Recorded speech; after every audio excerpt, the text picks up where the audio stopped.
અને છાલવાળું સાથે પણ બધા કરતા હોય છે. તો અમે છાલવાળું શાક વઘારવા માટે થોડી રાઈ એટલે થોડું જીરું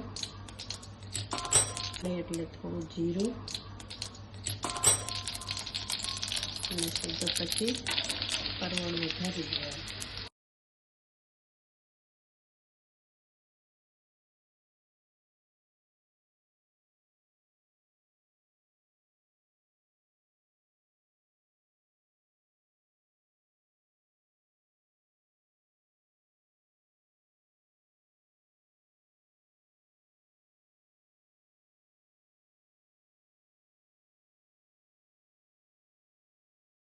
થોડું પાણી મૂકવાનું એટલે લગભગ 10 મિનિટમાં શાક તમારું તૈયાર થઈ જશે.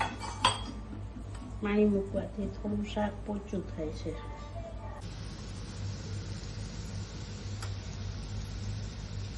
સ્વાદ અનુસાર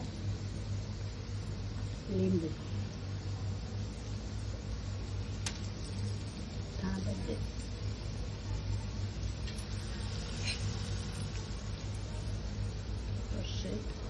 ધનિયા